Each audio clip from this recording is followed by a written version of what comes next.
노후 사연에 오신 여러분, 안녕하세요. 오늘 저녁 저희는 삼성 디지털시티 근처 아파트 단지의 조용한 풍경 속으로 여러분을 초대합니다. 빵 굽는 냄새가 은은하게 퍼지는 이곳. 베란다 창문으로 들어오는 따스한 햇살 아래 한 중년 여성이 앉아 있습니다. 바로 오늘의 주인공, 박영자 씨입니다. 남편과 사별한 후 아들 내외와 함께 살고 있는 그녀는 예상치 못한 사건에 휘말리게 되는데, 당신은 거기에 있고 그렇게 행동할 수도 있고 더 현명할 수도 있습니다. 그러니 편안해지기 전에 잠시 시간을 내어 영상에 좋아요를 누르고 구독해주세요. 하지만 제가 하는 일을 실제로 좋아한다면 구독해주세요.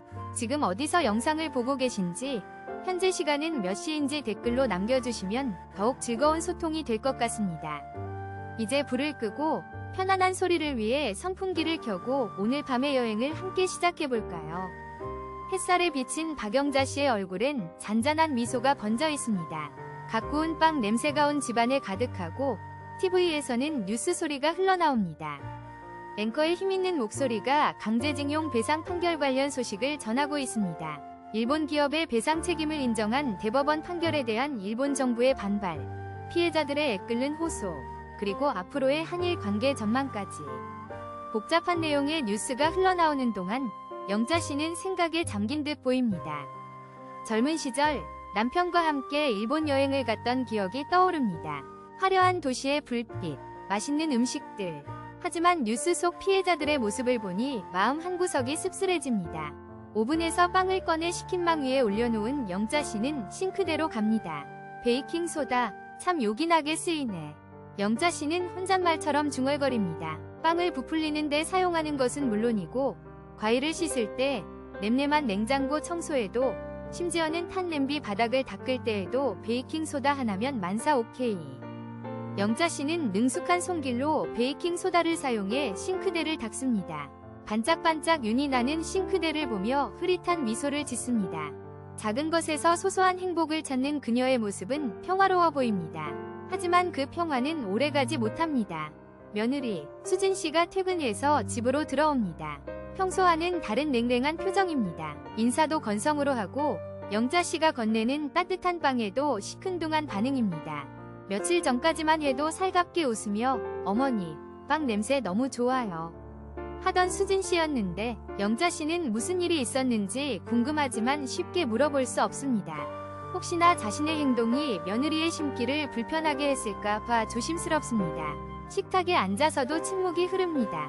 영자 씨는 애써 밝은 표정을 지으려고 노력하지만 마음속 불안감은 점점 커져만 갑니다.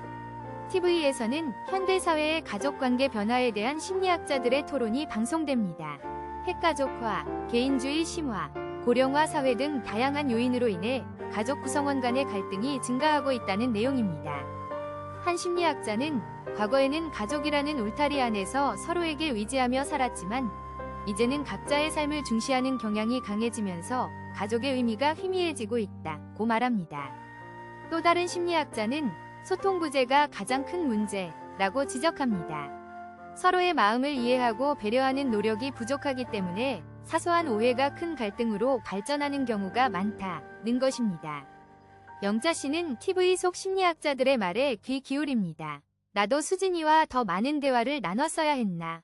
후회가 밀려옵니다. 하지만 무엇이 수진 씨의 마음을 불편하게 만들었는지 알 수 없어 답답하기만 합니다. 영자 씨는 따뜻한 빵 한 조각을 입에 넣습니다. 하지만 빵 맛은 느껴지지 않고 속만 답답해집니다. 베란다 창밖으로 보이는 삼성 디지털시티의 불빛은 오늘따라 더욱 차갑게 느껴집니다. 가족의 온기가 점점 희미해져 가는 것을 느끼는 영자 씨. 과연 그녀는 다시 예전처럼 따뜻한 가족의 품으로 돌아갈 수 있을까요? 오늘의 이야기는 여기까지입니다. 영자 씨에게 어떤 일이 일어났을지, 수진 씨는 왜 갑자기 차가운 태도를 보이는지, 다음 이야기가 궁금하시다면 구독 버튼을 눌러주세요.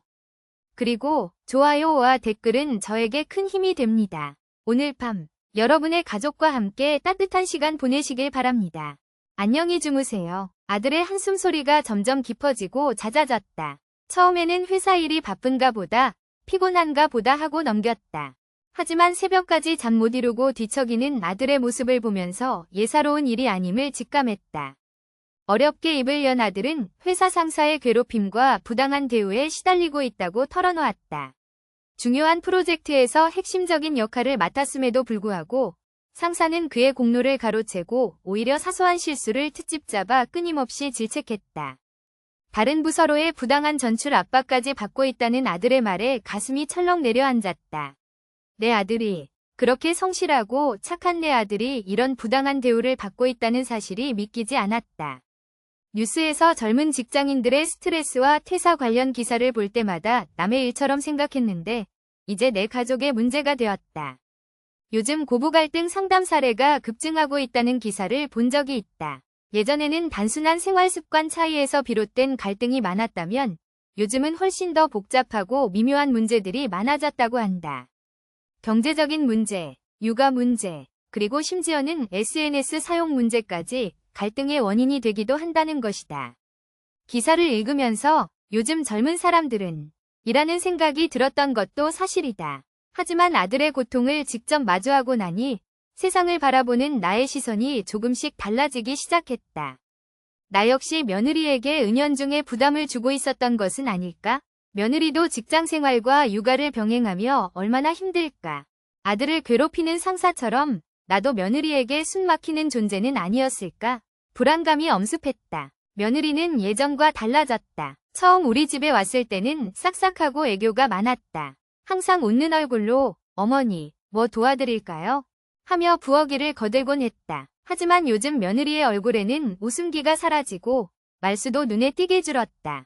어쩌다 나와 눈이 마주쳐도 금방 시선을 피한다. 며느리의 변화를 처음에는 대수롭지 않게 생각했다.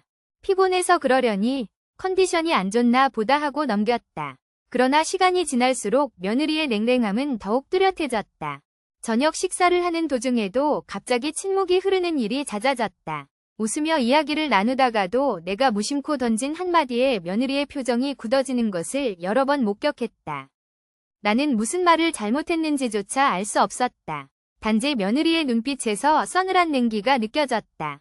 얼마 전에는 층간소음 문제로 아랫집과 작은 갈등이 있었다. 며느리는 아이에게 조용히 하라고 주의를 주기보다는 오히려 아이를 감싸고 도는 듯한 태도를 보였다. 아이가 뛰어노는 건 당연한 거잖아요. 아랫집 사람들이 너무 예민하게 구는 것 같아요. 며느리의 말에 나는 순간 할 말을 잃었다. 예전 같으면 먼저 나서서 아랫집에 사과하고 아이에게 주의를 줬을 텐데 요즘 며느리는 나와의 모든 대화를 마치 전쟁처럼 생각하는 것 같았다. 나의 모든 말과 행동에 나를 세우고 반박할 준비를 하고 있는 듯한 느낌이었다. 층간소음은 사소한 문제였다. 하지만 그 사소한 문제로 인해 며느리와 나 사이에는 깊은 골이 생긴 것만 같았다. 내가 예전에 읽었던 육아 관련 책에서 본 내용이 떠올랐다. 아이들의 뛰는 소리는 단순한 소음이 아니라 아이들의 성장 과정에서 나타나는 자연스러운 현상이라는 것이다. 그 책에서는 아랫집과의 소통을 통해 서로 이해하고 배려하는 것이 중요하다고 강조했었다. 하지만 지금 나와 며느리 사이에는 그런 소통이 전혀 이루어지지 않고 있었다. 며느리의 마음의 문은 굳게 닫혀 있는 것만 같았다. 혹시 아들의 회사 문제가 며느리에게도 영향을 미치고 있는 걸까? 아들의 스트레스가 며느리에게까지 전이되어 가정 분위기를 어둡게 만들고 있는 것은 아닐까? 그렇다면 며느리의 변화는 단순한 변덕이 아니라 외부적인 요인에 의한 어쩔 수 없는 결과일지도 모른다. 나는 며느리에게 다가가 따뜻하게 안아주고 싶었다. 힘들지? 다 괜찮아질 거야. 라고 위로해주고 싶었다. 하지만 왠지 모명적 망설여졌다. 내가 섣불리 다가갔다가 오히려 상황을 더 악화시킬 수도 있을 것 같았다. 나는 그저 답답한 마음에 베란다로 나가 밤하늘을 바라보았다. 어둠 속에서 반짝이는 별들을 보며 나는 생각했다. 어떻게 하면 며느리와 다시 예전처럼 가까워질 수 있을까? 어떻게 하면 우리 가족에게 다시 웃음이 돌아올 수 있을까? 나의 고민은 깊어져만 갔다. 새벽 4시. 알람 소리보다 먼저 밀가루 냄새가 박영자 씨를 깨웠다. 눈을 비비며 부엌으로 향하는 그녀의 발걸음은 이미 익숙했다. 삼성 디지털시티 근처 작지만 아늑한 영잔의 빵집을 열기 위해선 하루의 시작이 남들보다 훨씬 빨라야 했다. 반죽기에 넣은 밀가루가 힘차게 돌아가는 소리는 매일 아침 그녀에게 묘한 안정감을 주었다. 오늘은 어떤 빵을 구울까? 박영자 씨는 습관처럼 냉장고를 열었다. 신선한 우유, 달걀, 버터. 흔한 재료들이지만 그녀의 손을 거치면 마법처럼 맛있는 빵으로 변신했다.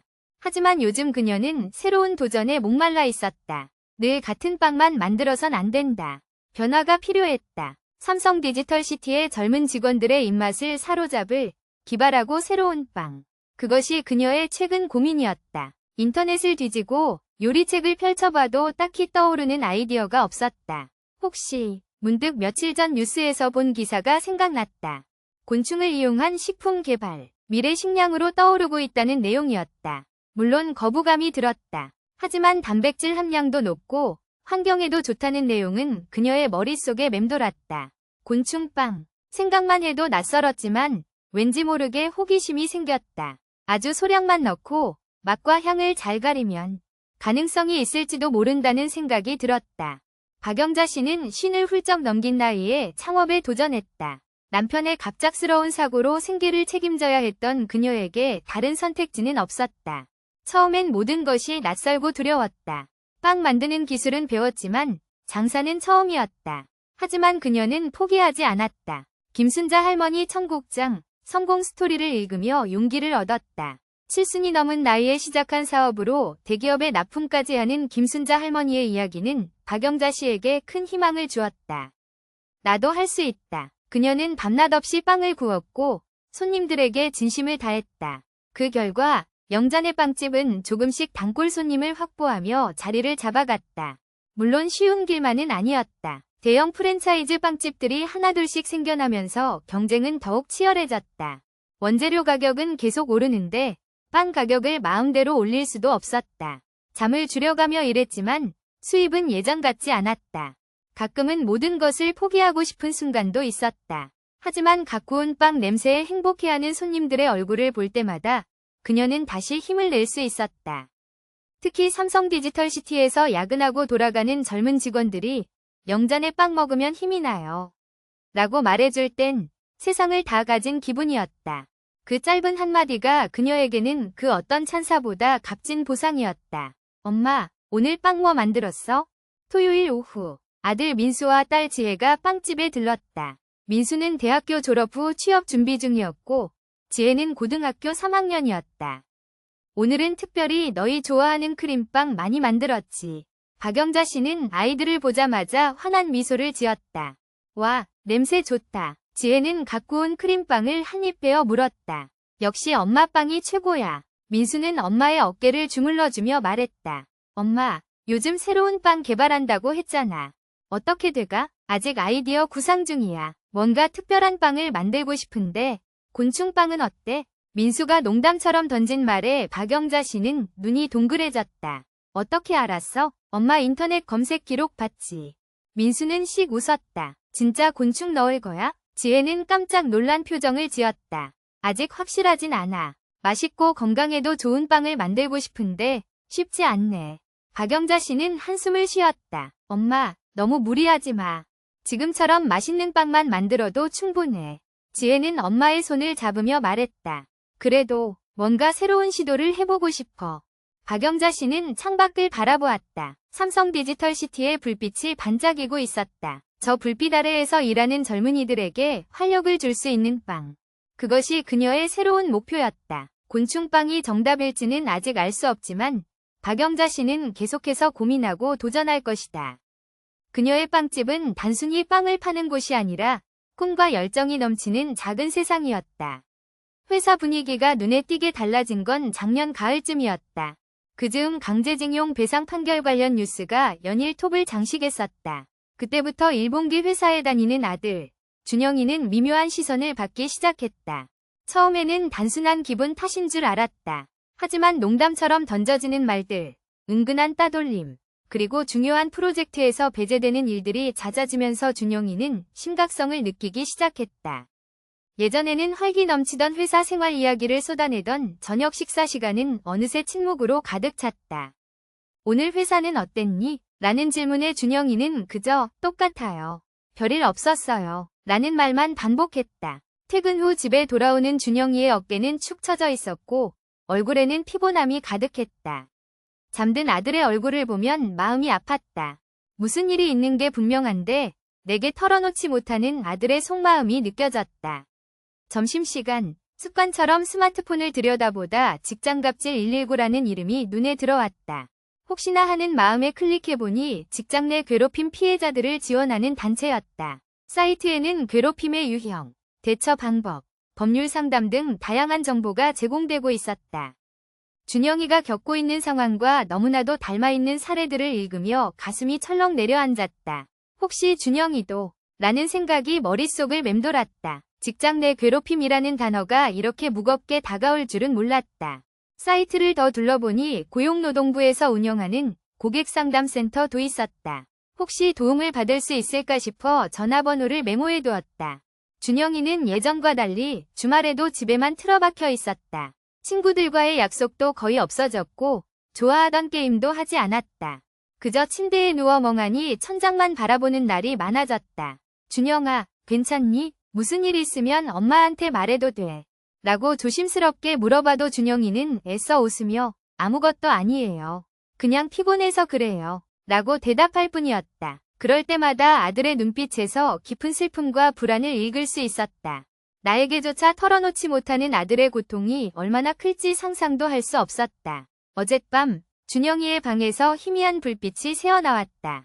잠 못 이루고 뒤척이는 아들의 모습이 걱정되어 살며시 문을 열었다. 책상 위에는 직장 내 괴롭힘 대처 매뉴얼이라는 제목의 문서가 열려 있었다. 화면을 통해 새어나오는 빛에 비친 준영이의 얼굴은 눈물로 얼룩져 있었다. 그 순간 모든 것을 깨달았다. 준영이는 혼자서 괴로움과 싸우고 있었던 것이다. 어머니인 나에게조차 털어놓지 못할 만큼 깊은 상처를 받고 있었던 것이다. 가슴이 미어지는 것 같았다. 심리학 책에서 읽었던 구절이 떠올랐다. 침묵은 단순한 말의 부재가 아니라 진실된 소통의 부재라고. 준영이의 침묵은 단순히 피곤해서가 아니었다. 도움을 요청하고 싶지만 그럴 수 없는 상황에 놓인 아들의 절규였다. 회사에서 겪는 어려움을 나에게 털어놓으면 더 큰 문제가 생길까봐 두려워하는 것 같았다. 혹은 어머니에게 걱정을 끼치고 싶지 않아서 혼자 감내하려는 것일지도 몰랐다. 어떤 이유에서든 준영이의 침묵은 나에게 깊은 죄책감을 안겨주었다. 좀 더 세심하게 아들의 마음을 헤아리지 못한 것 같아 후회스러웠다. 강제징용 배상 판결 이후 준영이가 다니는 회사의 분위기가 냉랭해졌다는 이야기를 얼핏 들은 적이 있었다. 설마 준영이에게까지 영향을 미칠 줄은 몰랐다. 일본과의 관계 악화가 개인의 삶을 이렇게까지 짓밟을 수 있다는 사실에 분노가 치밀었다. 하지만 지금은 분노할 때가 아니었다. 아들을 돕는 것이 우선이었다. 준영이가 혼자서 이 어려움을 헤쳐나가도록 내버려 둘 수는 없었다. 어떻게든 준영이에게 힘이 되어주고 싶었다. 준영이가 다시 예전처럼 밝게 웃는 모습을 되찾을 수 있도록 어머니로서 할 수 있는 모든 것을 해야 했다. 메모해두었던 직장갑질 119와 고객상담센터 전화번호를 다시 한번 확인했다. 그리고 깊은 숨을 들이쉬며 전화기를 들었다. 숟가락 부딪히는 소리만 덩그러니 식탁을 맴돌았다. 찌개 냄새가 코끝을 간지럽혔지만 아무도 쉽사리 젓가락을 뻗지 못했다. 시어머니 김 여사는 찌개를 한 숟갈 뜯어 말고 미간을 찌푸렸다. 며느리 수진이 김 여사의 앞에 놓인 빈 반찬 그릇을 조심스레 치우려던 참이었다. 아직 안 끝났는데 김 여사의 목소리에 날이 서 있었다. 수진의 손은 허공에서 잠시 머뭇거리다 도로 그릇을 내려놓았다. 멋쩍은 웃음이 입가에 잠시 걸렸다 사라졌다. 남편 민석은 그런 두 사람 사이에서 눈치만 살폈다. 어색한 침묵이 다시 식탁을 짓눌렀다. 그냥 빈 그릇이라 치우려고 했어요. 수진이 작은 목소리로 변명하듯 말했다. 다 먹은 것처럼 보이나? 김 여사의 말투는 퉁명스러웠다. 수진은 입술을 깨물었다. 단지 식탁을 정리하려던 작은 행동이었을 뿐인데 마치 큰 잘못을 저지른 것처럼 느껴졌다. 아니에요. 죄송해요. 수진은 더 이상 말을 잇지 못했다. 밥 한 숟갈을 겨우 입에 넣었지만 목구멍으로 넘어가지 않았다. 민석은 괜히 물컵만 만지작거렸다. 이런 상황이 익숙한 듯 그의 얼굴에는 체념한 기색이 역력했다. 식사 시간 내내 세 사람 사이에는 대화가 없었다. 숟가락 부딪히는 소리, 간간히 들리는 숨소리만이 정막을 채웠다. 평범한 저녁 식사 시간이었지만 보이지 않는 벽이 그들 사이를 가로막고 있는 듯했다. 예전에는 그렇지 않았다. 결혼 초 김 여사는 수진에게 살갑게 대했고 수진 역시 시어머니를 친엄마처럼 따랐다. 함께 장을 보고 음식을 만들며 도란도란 이야기를 나누던 시간들이 있었다. 하지만 언제부터인가 사소한 오해와 갈등이 쌓이기 시작하면서 식탁의 분위기는 점점 냉랭해져 갔다. 대화는 줄어들고 침묵은 늘어갔다. 수진은 밥을 다 먹지 못하고 자리에서 일어섰다. 저 먼저 들어가 볼게요. 김 여사는 대꾸도 없이 찌개 그릇만 바라보고 있었다. 민석은 수진의 등을 잠시 바라보다가 한숨을 쉬었다. 엄마, 수진이가 일부러 그런 게 아니잖아요. 민석이 조심스럽게 말을 꺼냈지만 김 여사는 고개를 저었다. 요즘 애들은 예의가 없어. 어른이 밥 다 먹을 때까지 기다리는 게 그렇게 어려운가? 김 여사의 목소리에는 섭섭함이 가득했다. 민석은 답답함을 느꼈다. 그릇을 치우는 순서, 식사 중 대화 예절 등 사소한 문제들이지만 세대 간의 생각 차이가 너무 컸다. 요즘 젊은 세대에게는 효율성과 편리함이 중요한 가치였다. 식사 도중 빈 그릇을 치우는 것은 자연스러운 행동이었고 식사 시간에 굳이 대화를 나누지 않더라도 서로 존중하는 마음만 있으면 된다고 생각했다. 하지만 김 여사를 비롯한 기성세대에게는 이러한 행동들이 예의 없고 정없어 보였다. 사실 한국 사회의 가족 식사 문화는 급격하게 변화하고 있었다. 과거에는 가족 구성원 모두가 저녁 식탁에 모여 하루 일과를 공유하고 서로의 안부를 묻는 것이 당연한 일이었다. 하지만 핵가족화, 맞벌이 부부 증가, 개인주의 확산 등 사회적 변화와 더불어 가족 식사의 의미와 중요성이 점차 퇴색되어 가고 있었다. 함께 식사하는 횟수도 줄어들었고 식사 시간에도 각자 스마트폰을 보거나 TV를 시청하는 경우가 많아졌다. 이러한 변화에 대한 긍정적, 부정적 시각이 공존하며 사회적 논쟁으로 이어지기도 했다. 민석은 엄마와 아내 사이에서 어떻게 해야 할지 몰랐다. 서로를 이해시키고 갈등을 해결하고 싶었지만 방법을 찾지 못했다. 오히려 그의 노력은 오해를 낳고 감정의 골만 깊어지게 만들었다. 식탁 위의 냉랭한 기운은 가족 구성원 모두의 마음을 얼어붙게 만들고 있었다. 보이지 않는 벽은 점점 더 높아지고 두꺼워져 가고 있었다. 민석은 깊은 한숨을 내쉬었다. 언제쯤 다시 따뜻한 밥 한 끼를 함께 나눌 수 있을까? 그의 마음속에는 불안감과 막막함이 가득했다. 낡은 나무 문이 삐걱거리는 소리를 내며 열렸다. 며느리 수지는 숨을 죽이고 시어머니 김 여사의 방안을 살폈다. 김 여사는 거실에서 낮잠에 빠져 있었다. 수지는 재빨리 방 안으로 들어가 문을 닫았다. 심장이 쿵쾅거렸다. 마치 도둑이 된 기분이었다. 하지만 그녀의 머릿속에는 오직 그 책, 시어머니가 애지중지하는 그 소설책만 떠올랐다. 방 안은 은은한 한약 냄새와 묵은 종이 냄새가 뒤섞여 있었다. 낡은 장롱과 화장대 위에는 김 여사의 손때 묻은 물건들이 가지런히 놓여 있었다. 수진의 시선은 곧장 낡은 나무 상자로 향했다. 그 안에 그 책이 있었다. 수진은 조심스럽게 상자 뚜껑을 열었다. 빛바랜 표지의 소설책, 첫사랑의 언덕 이 눈에 들어왔다. 빛바랜 표지에는 두 남녀가 언덕에 서 있는 그림이 그려져 있었다. 낡았지만 정성스럽게 보관된 흔적이 역력했다. 김 여사가 얼마나 이 책을 소중히 여기는지 며느리인 수진도 잘 알고 있었다. 시아버지가 생전에 김 여사에게 선물한 두 사람의 추억이 담긴 책이었다. 수진은 책을 꺼냈다. 손에 닿는 종이에 감촉이 낯설었다. 책에서는 오래된 책 특유의 쿰쿰한 냄새가 났다. 수진은 책장을 몇 장 넘겨보았다. 책갈피 사이사이에는 말라 비틀어진 꽃잎들이 끼워져 있었다. 아마도 시아버지가 김 여사에게 선물했던 꽃이었겠지. 그 꽃잎에서는 아직도 희미하게 꽃향기가 나는 듯했다. 수지는 책을 덮었다. 왠지 모르게 마음이 불편했다. 하지만 그녀는 이미 돌이킬 수 없는 길을 선택했다. 수지는 미리 준비해온 검은 비닐봉투를 꺼냈다. 망설임 없이 책을 봉투 안에 집어넣었다. 그리고는 봉투 입구를 꽉 묶었다. 마치 자신의 죄책감까지 묶어버리려는 듯이. 수지는 봉투를 들고 방을 나섰다. 여전히 거실에서는 김 여사의 고른 숨소리가 들려왔다. 수지는 아무 일도 없었다는 듯 태연하게 부엌으로 향했다. 그리고는 쓰레기통에 봉투를 던져 넣었다. 며칠 후 김 여사는 소설책이 없어진 것을 알아챘다. 내 책 어디 갔지? 김 여사는 떨리는 손으로 방 안을 뒤졌다. 상자는 텅 비어 있었다. 김 여사의 눈에 눈물이 고였다. 내 소중한 책, 여보, 당신이 준 책. 김 여사의 슬픈 목소리가 집안을 가득 채웠다. 수지는 김 여사의 슬픔을 외면했다. 오히려 안도의 한숨을 내쉬었다. 그녀는 시어머니가 그 책을 통해 과거에 갇혀 사는 것이 싫었다. 항상 돌아가신 시아버지 이야기만 하는 것도 지겨웠다. 새로운 삶을 살았으면 했다. 하지만 그녀의 방법은 잘못되었다. 가족들은 김 여사가 소중히 여기던 책이 없어졌다는 사실에 경악했다. 남편 철수는 어머니의 슬픔에 가슴 아파했다. 어머니, 걱정 마세요. 제가 다시 구해드릴게요. 하지만 그 책은 세상에 단 한 권뿐인 시아버지가 직접 쓴 특별한 책이었다. 다시 구할 수 있는 것이 아니었다. 가족들 사이에는 묘한 기류가 흐르기 시작했다. 서로를 의심하는 눈초리가 오갔다. 누가 그 책을 가져갔을까? 가족 간의 신뢰는 조금씩 무너져 내리고 있었다. 철수는 수진에게 물었다. 혹시 어머니 방에 들어간 거 본 적 있어?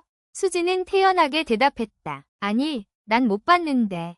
거짓말이었다. 하지만 그녀는 자신의 행동을 정당화하고 있었다.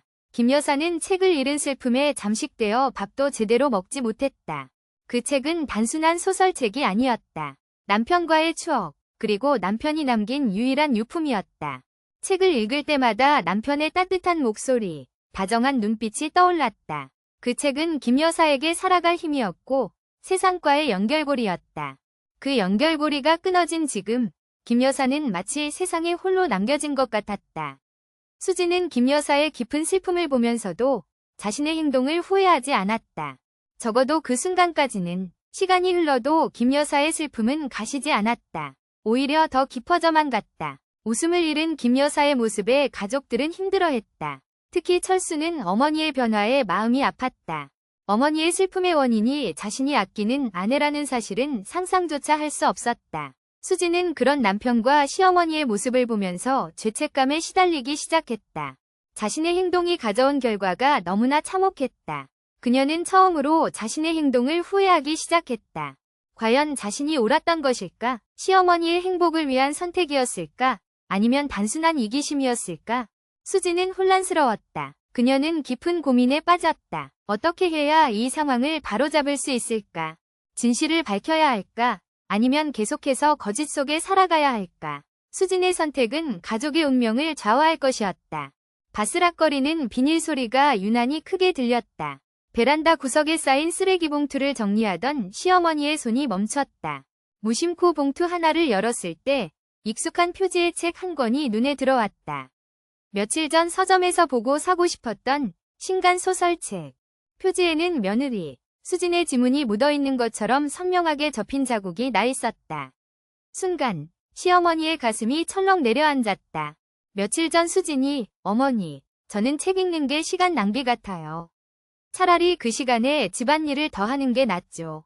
라고 말했던 기억이 떠올랐다. 그런데 이 책은 시어머니는 떨리는 손으로 책을 꺼내 들었다. 책갈피는 중간쯤 꽂혀 있었다. 누군가 읽다만 흔적이 역력했다. 눈물이 왈칵 쏟아졌다. 자신을 속였다는 배신감, 며느리에 대한 분노, 그리고 무엇보다 가슴 깊은 곳에서 끓어오르는 알 수 없는 슬픔이 시어머니의 온몸을 덮쳤다. 그동안 수진에게 보여준 진심, 며느리로서가 아니라 딸처럼 생각했던 자신의 마음이 모두 부정당하는 것 같았다. 쓰레기 봉투 속에 구겨진 소설책처럼 자신의 마음도 쓰레기처럼 버려진 기분이었다. 어떻게 나한테 이럴 수가 있어. 시어머니는 흐느끼며 주저앉았다. 차가운 베란다 바닥에 닿은 무릎이 시렸지만 가슴속에서 솟구치는 뜨거운 눈물은 멈출 줄 몰랐다. 수진이 거짓말을 했다는 사실보다 더 큰 충격은 자신이 수진에게 그만큼 중요한 존재가 아니었다는 깨달음이었다. 가족으로 받아들여지지 못했다는 상실감, 진심을 전할 수 없다는 고독이 시어머니를 짓눌렀다. 며칠 전 새로 산 원피스를 입고 수진에게 보여줬을 때 수진은 어머니, 그런 옷은 이제 안 어울리세요. 좀 더 편한 옷을 입으세요. 라고 말했다. 그때는 그저 며느리의 솔직한 의견이라고 생각했었다. 하지만 지금 생각해보니 수진은 자신을 이해하려 하지 않았던 것 같았다. 자신의 취향, 자신의 마음, 자신의 존재 자체를 무시했던 것 같았다. 시어머니는 소설책을 꽉 쥐었다. 구겨진 책처럼 자신의 마음도 구겨지고 찢어지는 것 같았다. 숨을 쉴 수 없을 만큼 답답한 가슴을 부여잡고 시어머니는 소리내어 울었다. 베란다 창밖으로 보이는 잿빛 하늘처럼 시어머니의 마음도 먹구름으로 가득 차 있었다. 내가 뭘 그렇게 잘못했니? 왜 나를 이렇게 힘들게 하는 거니? 시어머니의 눈물은 단순한 슬픔의 표현이 아니었다. 쌓이고 쌓인 억울함, 분노, 배신감, 그리고 깊은 상실감이 응축된 눈물이었다. 자신의 진심을 알아주지 않는 며느리에 대한 원망, 가족으로 받아들여지지 못했다는 좌절감, 그리고 무엇보다 자신이 이 집에서 이 가족에게 있어 어떤 존재인지에 대한 깊은 회의가 시어머니의 눈물 속에 고스란히 담겨 있었다. 한참을 울던 시어머니는 떨리는 손으로 소설책을 쓰레기 봉투에 다시 집어넣었다. 마치 자신의 마음을 버리듯이 힘없이 책을 놓았다. 그 순간 시어머니는 깨달았다. 자신이 진정으로 슬퍼하는 것은 단순히 소설책 때문이 아니라는 것을. 진정한 눈물의 이유는 보이지 않는 벽을 사이에 두고 진심을 나눌 수 없는 가족과의 관계, 그리고 그 속에서 느끼는 깊은 고독 때문이라는 것을. 텅 빈 베란다에 홀로 남은 시어머니는 차가운 공기를 들이마셨다. 눈물은 그쳤지만 가슴속 깊은 곳에 남은 묵직한 슬픔은 쉽게 사라지지 않았다. 쓰레기 봉투 속에 버려진 소설책처럼 시어머니의 마음도 어딘가에 버려진 것처럼 텅 비어 있었다. 그리고 그 빈자리를 채우는 것은 깊은 침묵과 고독뿐이었다. 현우는 엄마의 손목을 잡아 끌었다. 엄마, 그만해. 제발. 그의 목소리는 차가웠고 눈빛에는 낯선 냉담함이 서려 있었다. 평생 아들이 자신에게 이런 눈빛을 보낼 거라곤 상상도 못했던 순미는 그 자리에 굳어버렸다. 아들의 손길은 거칠었고 그 손길에 이끌려 억지로 방에서 나오는 순간 순미는 숨이 막히는 것 같았다. 지혜 말이 맞아요. 엄마가 너무 심했어. 현우는 소파에 앉아 고개를 숙인 지혜의 어깨를 감싸 안으며 말했다. 지혜는 붉게 부어오른 눈으로 순미를 힐끗 쳐다보았다. 그 눈빛에는 두려움도 있었지만 동시에 승리감도 어려 있었다. 순미는 그 눈빛을 보고 가슴이 철렁 내려앉았다. 아들이 며느리 편을 드는 아들의 모습은 마치 낯선 사람 같았다. 내가 뭘 그렇게 잘못했는데? 순미는 떨리는 목소리로 물었다. 현우는 한숨을 쉬며 고개를 들었다. 엄마, 지혜가 얼마나 힘들어하는지 몰라요? 엄마 때문에 스트레스 받아서 밥도 제대로 못 먹고 잠도 못 자요. 순미는 할 말을 잃었다. 스트레스? 며느리가 스트레스를 받는다고? 순미는 오히려 자신이 스트레스로 쓰러질 것 같았다. 아들을 위해, 그 가정을 위해 모든 것을 쏟아부었는데 돌아오는 것은 냉담한 눈빛과 비난뿐이었다. 너는 내가 그렇게 미워? 순미는 겨우 입을 열었다. 미운 게 아니라 엄마가 너무 지나쳐. 지혜도 엄마 마음처럼 생각할 거라고 생각하지 마. 현우는 차갑게 말했다. 순미는 휘청거렸다. 아들의 말은 마치 날카로운 칼날처럼 그녀의 가슴을 찢어놓았다. 아들에게 버려졌다는 생각, 철저하게 혼자 남겨졌다는 절망감이 그녀를 덮쳤다. 내가 뭘 그렇게 잘못했는데? 순미는 다시 한번 힘겹게 물었다. 그러나 현우는 대답하지 않았다. 그저 지혜를 품에 안은 채 차가운 눈빛으로 순미를 바라볼 뿐이었다. 그 눈빛은 순미에게 더 이상의 말은 필요 없다는 것을, 그녀는 이제 이 집에서, 아들의 삶에서 완전히 배제되었다는 것을 냉정하게 알려주고 있었다. 순미는 비틀거리며 방으로 들어갔다. 눈물이 쉴 새 없이 흘러내렸다. 가슴이 찢어질 듯 아팠다. 가족이란 무엇일까? 평생을 가족을 위해 헌신했는데 결국 돌아오는 것은 이런 냉대와 외면뿐인가? 순미는 침대에 엎드려 소리 없이 울었다. 모든 것이 무너져 내리는 것 같았다. 자신의 삶, 자신의 신념, 모든 것이 산산조각 나는 것 같았다. 사실 현우도 괴로웠다. 회사에서는 상사의 부당한 대우와 끊임없는 압박에 시달리고 집에서는 엄마와 지혜 사이에서 난처한 상황에 놓이는 일이 반복되었다. 지혜는 매일 밤 엄마의 간섭과 잔소리에 대해 눈물로 호소했고 현우는 그런 지혜를 보며 마음이 아팠다. 엄마에게 그만하라고 말해도 엄마는 듣지 않았다. 오히려 더 심하게 지혜를 몰아붙였다. 현우는 점점 지쳐갔다. 회사에서 받는 스트레스와 집에서의 갈등은 그를 벼랑 끝으로 몰아가고 있었다. 어느 순간부터 현우는 가족에게 무관심해지기 시작했다. 퇴근 후에는 방에 틀어박혀 아무것도 하지 않았다. 지혜와의 대화도 줄어들었고 엄마와는 더 이상 마주치려 하지 않았다. 그는 엄마에게 냉정하게 대한 자신을 자책하기도 했다. 하지만 그럴수록 더 깊은 무력감에 빠져들었다. 어떻게 해야 이 상황을 벗어날 수 있을지 알 수 없었다. 그저 모든 것을 포기하고 싶은 마음뿐이었다. 엄마에게 소리치는 순간에도, 냉정하게 돌아서는 순간에도 그의 마음은 찢어지는 것 같았다. 하지만 그 고통을 표현할 힘조차 남아있지 않았다. 현우는 엄마가 자신을 이해해주길 바랐다. 자신이 얼마나 힘든지, 얼마나 지쳐있는지 알아주길 바랐다. 하지만 엄마는 그의 변화를 알아채지 못했다. 오히려 더욱 집요하게 그를 몰아붙였다. 현우는 점점 더 엄마에게서 멀어져 갔다. 어쩌면 그것은 도피였는지도 몰랐다. 현실의 고통에서 벗어나기 위한 비겁한 도피.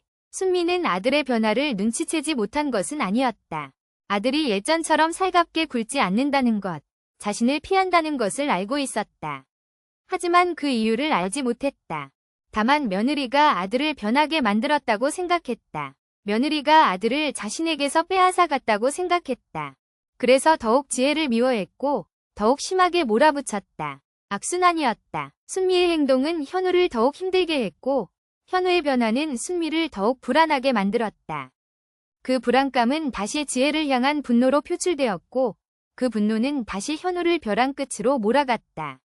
세 사람은 서로에게 상처를 주고받으며 점점 더 깊은 수렁으로 빠져들고 있었다. 그리고 그 중심에는 가족이라는 이름으로 서로를 얽매고 있는 풀리지 않는 매듭이 자리하고 있었다.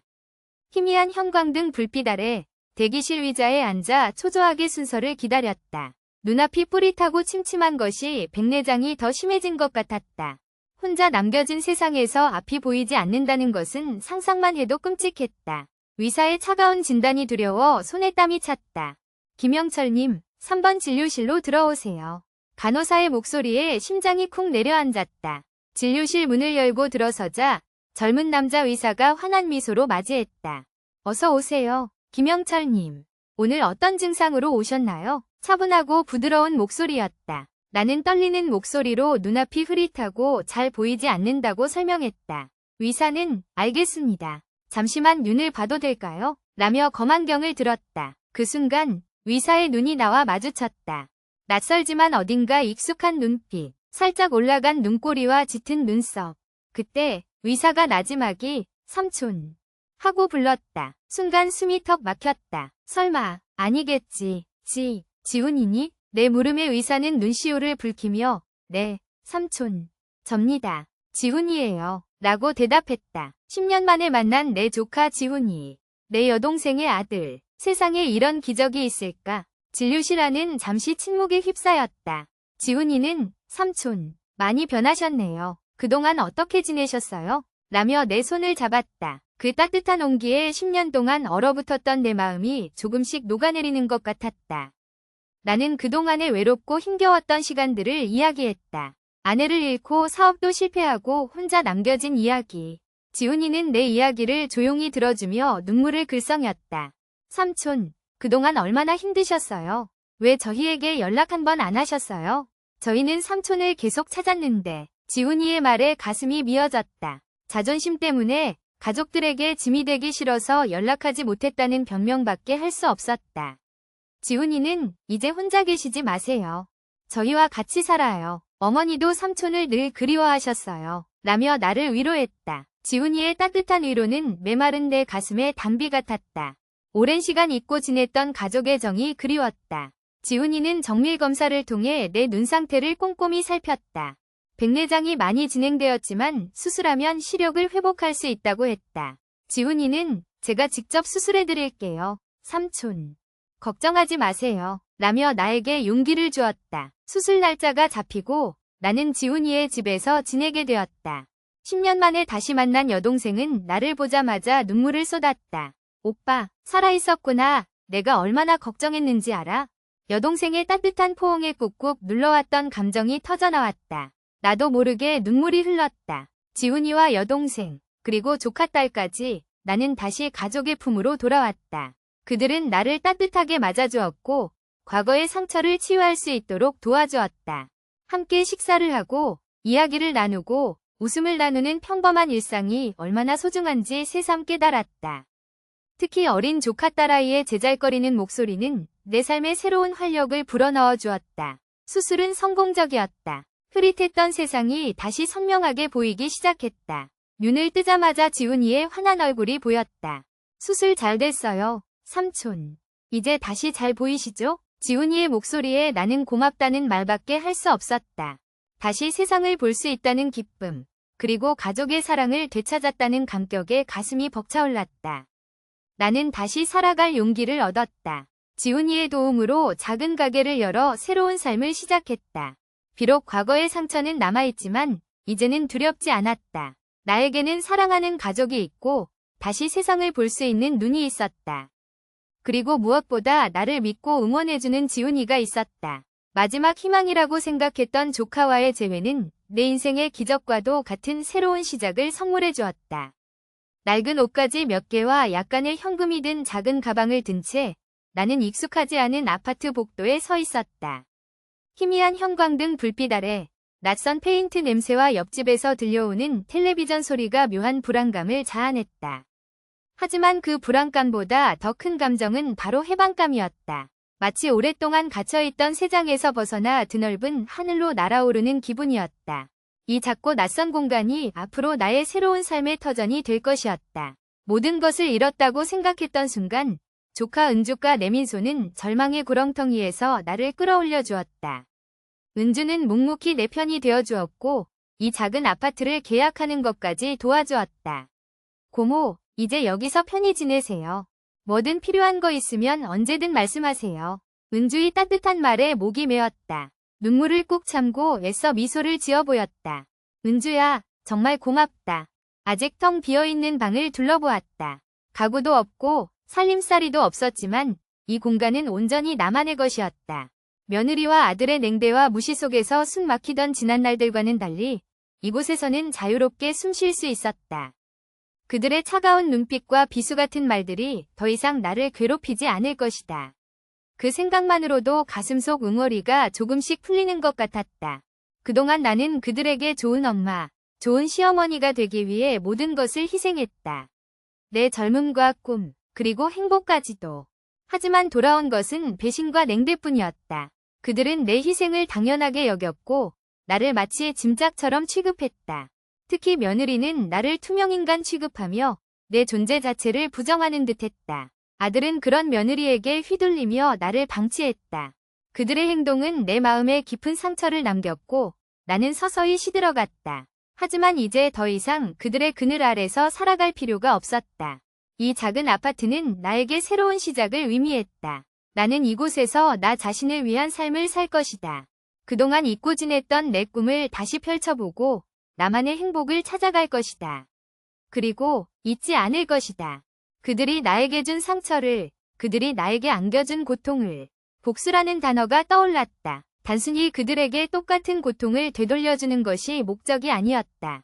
복수는 내 상처받은 마음을 치유하고 새로운 시작을 위한 발판이 될 것이다. 그들에게 내가 없어도 잘 살아갈 수 있다는 것을, 나 또한 그들 없이 행복할 수 있다는 것을 보여주는 것이 진정한 복수일 것이다. 나는 낡은 수첩을 꺼내들었다. 그리고 그 안에 나의 계획을 하나씩 적어 내려가기 시작했다. 우선 새로운 일자리를 구해야 했다.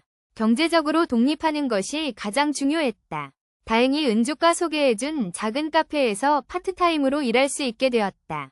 카페 일은 힘들었지만 사람들과 소통하는 즐거움을 느낄 수 있었다. 손님들에게 따뜻한 커피를 내려주고 그들의 이야기에 귀 기울이며 나도 조금씩 활기를 되찾아갔다.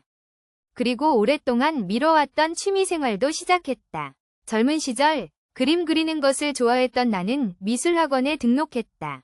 캔버스 위에 물감을 칠하며 내 마음속에 쌓였던 감정들을 표현해냈다. 그림을 그리는 동안만큼은 모든 걱정과 근심을 잊을 수 있었다. 시간이 흐르면서 나는 점점 더 강해졌다. 더 이상 며느리와 아들의 눈치를 보는 나약한 존재가 아니었다. 스스로의 삶을 개척해나가는 주체적인 존재로 거듭났다. 내가 변화하는 모습을 보며 은주는 진심으로 기뻐해 주었다. 고모, 정말 보기 좋아요. 예전보다 훨씬 밝아지셨어요. 은주의 말에 나는 따뜻한 미소로 답했다. 어느 날 우연히 마트에서 며느리와 아들을 마주쳤다. 그들은 나를 보고 당황한 기색이 역력했다. 예전처럼 초라하고 기죽은 모습이 아닌 당당하고 활기찬 나의 모습에 놀란 것 같았다. 나는 그들을 향해 아무렇지 않은 듯 가볍게 목례를 하고 지나쳤다. 그 순간 내 마음속에 깊숙이 자리 잡고 있던 분노와 미움이 눈 녹듯 사라지는 것을 느꼈다. 그들을 용서하는 것은 아니었다. 단지 더 이상 그들에게 얽매이지 않고 나 자신의 삶에 집중하기로 결심한 것이다. 그것이 진정한 복수라는 것을 깨달았다. 이제 나에게는 새로운 삶이 시작되었다. 독립적인 삶, 그리고 나만의 행복을 찾아가는 여정. 길고 어두운 터널을 지나 마침내 밝은 빛을 마주한 기분이었다. 앞으로 어떤 어려움이 닥치더라도 나는 좌절하지 않고 꿋꿋하게 나아갈 것이다. 이것이 바로 내가 선택한 새로운 시작, 독립과 복수의 서막이다. 이삿짐 센터 트럭에 굉음이 골목을 울렸다.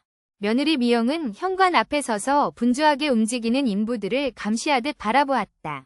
낡은 소파며 옷장이며 하나하나 트럭에 실리는 모습이 마치 자신의 과거가 조각조각 부서져 나가는 것 같았다. 옆에 선 남편, 철수 역시 착잡한 표정이었다. 시어머니, 순자는 안방에서 마지막 짐을 챙기고 있었다. 이제 다 된 것 같네요. 어머니. 미영이 억지로 밝은 목소리를 냈다. 속으로는 시어머니가 낡은 빌라를 떠나는 이 순간만을 손꼽아 기다려왔다. 시어머니와 함께 살았던 지난 몇 년은 미영에게는 고된 시간이었다. 끊임없는 잔소리와 간섭, 그리고 며느리에게만 떠맡기는 집안일. 이 모든 것에서 벗어날 수 있다는 생각에 미영의 가슴은 이미 자유를 향해 날갯짓하고 있었다. 그때 골목 어귀에 검은색 고급 세단이 미끄러지듯 들어섰다. 반짝이는 차체가 햇빛을 받아 눈부시게 빛났다. 미영과 철수는 동시에 눈을 크게 떴다. 저런 차가 이런 허름한 동네에 올 일이 있나? 차가 멈추자 운전석에서 젊은 남자가 내렸다. 깔끔한 수트 차림의 남자는 뒷좌석 문을 공손히 열었다. 그리고 그 안에서 순자가 나타났다. 오늘따라 유난히 고운 한복을 차려입은 순자의 얼굴에는 묘한 미소가 떠올라 있었다. 미영과 철수는 순간 숨이 턱 막히는 것을 느꼈다. 방금 차에서 내린 남자가 공손하게 순자에게 인사를 건넸다. 어머니, 편히 가시죠. 그래, 수고했다. 순자는 마치 여왕처럼 위험 있는 태도로 대답했다. 어머니? 미영은 자신도 모르게 소리쳤다. 방금 남자가 순자를 어머니라고 불렀다. 그럼 저 남자는 저분이 누구시죠, 어머니? 철수가 조심스럽게 물었다. 순자는 미영과 철수를 번갈아 보며 빙긋 웃었다. 내 조카, 지훈이야. 서울대 의대 나와서 지금 강남에서 큰 병원 원장으로 있는. 순자의 말이 채 끝나기도 전에 미영과 철수는 동시에 얼어붙었다. 서울대 의대, 강남의 큰 병원 원장? 그들의 머릿속은 복잡한 생각들로 가득 찼다. 시어머니에게 이런 조카가 있었다니. 왜 진작 말씀하지 않으셨지? 그동안 그들은 시어머니를 그저 돈 없고 위지할 곳 없는 노인네로만 생각해왔다. 인사해, 얘들아, 내 조카 지훈이.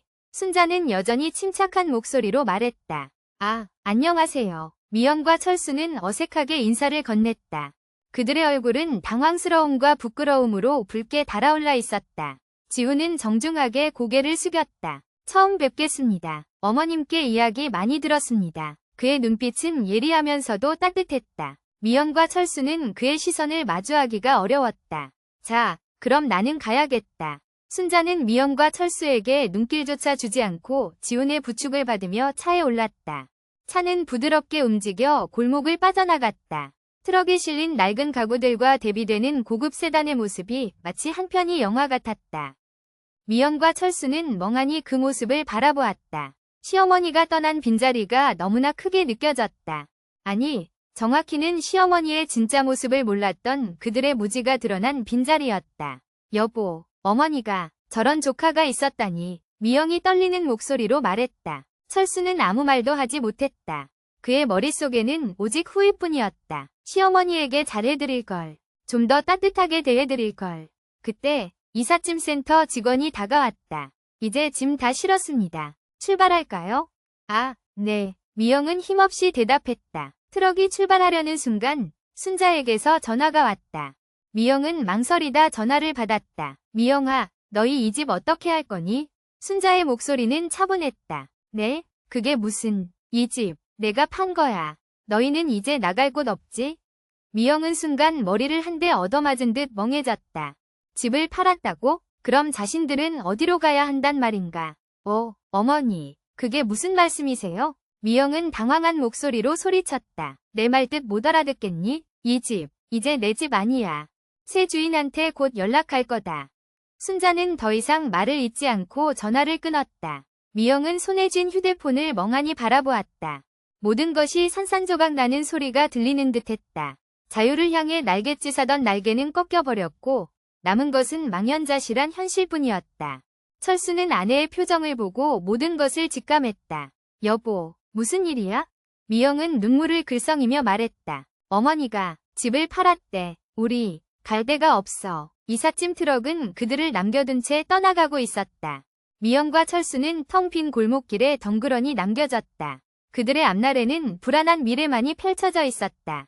시어머니의 덤덤한 작별 인사는 그들에게 통쾌한 복수가 되어 돌아왔다. 그들의 가족관계는 이 사건을 계기로 완전히 재정립될 수밖에 없었다. 햇살이 따스하게 발코니 창을 통해 들어왔다. 새로 이사온 아파트는 작지만 아늑하고 무엇보다 조용했다.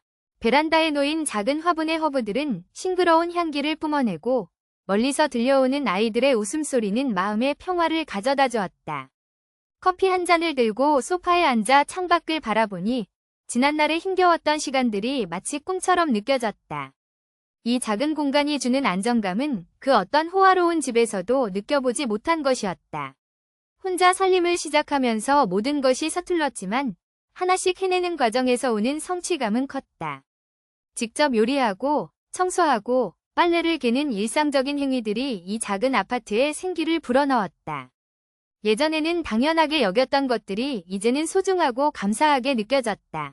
토요일 오후 현관문 비밀번호 누르는 소리가 들렸다.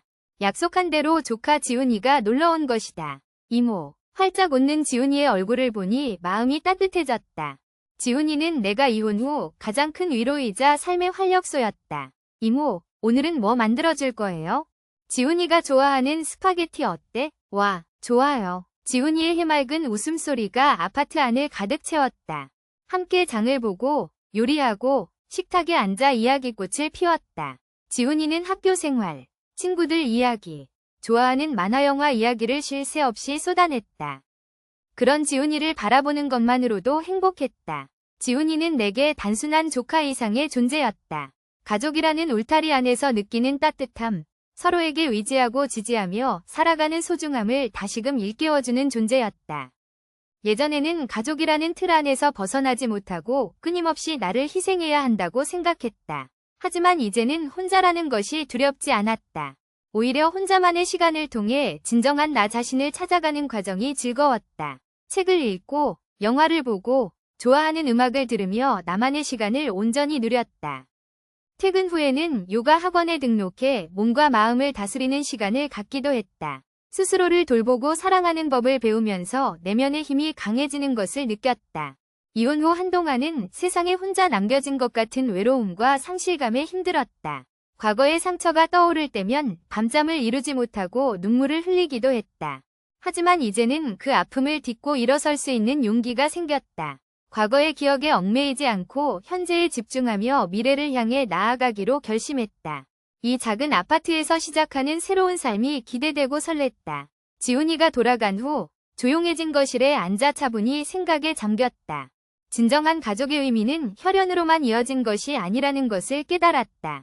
서로 아끼고 사랑하며 서로에게 힘이 되어주는 존재. 그것이 진정한 가족이었다. 지훈이는 물론이고 힘들 때마다 곁을 지켜준 친구들, 새로운 시작을 응원해준 동료들, 모두가 내게는 소중한 가족이었다. 이제 과거의 상처는 더 이상 나를 괴롭히지 않았다. 오히려 그 경험을 통해 더욱 강해지고 성숙해질 수 있었다. 앞으로 어떤 어려움이 닥치더라도 씩씩하게 헤쳐나갈 자신이 있었다. 이 작은 아파트에서 나는 진정한 행복을 찾았고 새로운 삶을 향해 힘찬 발걸음을 내디딜 준비를 마쳤다. 베란다 창문을 활짝 열었다. 시원한 바람이 불어왔다. 새로운 시작을 알리는 듯한 상쾌한 바람이었다. 미래에 대한 희망과 기대감으로 가슴이 벅차올랐다. 나는 이제 더 이상 과거에 갇혀 사는 사람이 아니었다. 현재를 살아가며 미래를 향해 나아가는 자유롭고 당당한 한 사람이었다. 내일 아침 떠오르는 해를 보며 다시 한번 다짐했다. 후회 없이 최선을 다해 내 삶을 살아가겠다고. 오늘 밤 함께했던 박영자 씨 이야기. 어떠셨나요? 낡은 사진첩 속 빛바랜 사진처럼 그녀의 기억은 흐릿하고 또렷하지 않았습니다. 하지만 그 흐릿함 속에서도 우리는 그녀의 아픔과 슬픔, 그리고 마지막 용기를 선명하게 느낄 수 있었던 것 같습니다. 가족이라는 이름으로, 어쩌면 세상에서 가장 따뜻하고 안전해야 할 그 이름으로 오히려 깊은 상처를 받고 힘든 시간을 보냈던 박영자 씨. 숨막히는 침묵과 날카로운 말들 속에서 그녀는 얼마나 외로웠을까요? 얼마나 긴 밤들을 홀로 눈물로 지새웠을까요? 그녀의 이야기는 단순히 한 개인의 이야기가 아닙니다. 우리 주변 어딘가에서, 어쩌면 바로 우리 옆에서 똑같은 아픔을 겪고 있을 누군가의 이야기일지도 모릅니다. 가족이라는 울타리 안에서 보이지 않는 벽에 갇혀 숨쉬기조차 힘든 사람들. 그들의 침묵은 때로는 너무나 커서 우리의 귀를 막아버리는 것 같습니다. 하지만 오늘 박영자 씨의 이야기를 통해 우리는 그 침묵 속에 담긴 절규를 들을 수 있었기를 바랍니다. 버려진 소설책 한 권. 누군가에게는 그저 낡고 필요 없는 물건일지도 모릅니다. 하지만 박영자 씨에게 그것은 단순한 책이 아니었습니다. 어린 시절 유일하게 그녀에게 위로가 되어주었던 친구였고 꿈과 희망을 품게 해주었던 소중한 보물이었습니다. 그런 소중한 것을 아무렇지 않게 버려지는 모습을 보면서 그녀의 마음은 얼마나 무너져 내렸을까요? 냉랭한 말 한마디, 때로는 무심코 던진 말 한마디가 칼날처럼 날카롭게 마음을 베어버릴 수 있습니다. 특히 가족에게서 듣는 차가운 말들은 깊은 상처가 되어 오랫동안 아물지 않고 남아있게 됩니다. 박영자 씨는 그런 말들로 얼룩진 시간들을 견뎌내야 했습니다. 말하지 못한 채 혼자서 감당해야 했던 그 시간들은 얼마나 고통스러웠을까요? 하지만 박영자 씨는 결국 자신의 행복을 찾아 떠나기로 결심했습니다. 오랜 시간 동안 그녀를 억눌렀던 굴레를 벗어던지고 새로운 삶을 향해 나아가기로 한 것입니다. 그 용기, 그 결단에 진심으로 박수를 보냅니다. 쉽지 않았을 그 길, 두려움과 불안함 속에서도 앞으로 나아가는 그녀의 발걸음을 응원합니다. 가족이란 무엇일까요? 혈연으로 이어진 관계 그 이상의 무엇일 것입니다. 서로에게 힘이 되어주고 아픔을 나누고 함께 성장해 나가는 관계. 서로의 존재만으로도 위로가 되고 어떤 어려움 속에서도 믿고 의지할 수 있는 든든한 울타리. 하지만 때로는 그 울타리가 오히려 상처를 주고 숨 막히게 할 수도 있다는 사실을 우리는 박영자 씨의 이야기를 통해 다시 한번 깨닫게 됩니다. 여러분의 생각은 어떠신가요? 가족이란 무엇이라고 생각하시나요? 여러분의 경험과 생각을 댓글로 공유해주세요. 서로의 이야기를 나누고 공감하며 함께 더 나은 관계를 만들어갈 수 있기를 바랍니다. 어둠 속에서 길을 잃지 않고 스스로 빛을 찾아 나아가는 여러분의 삶을 응원합니다.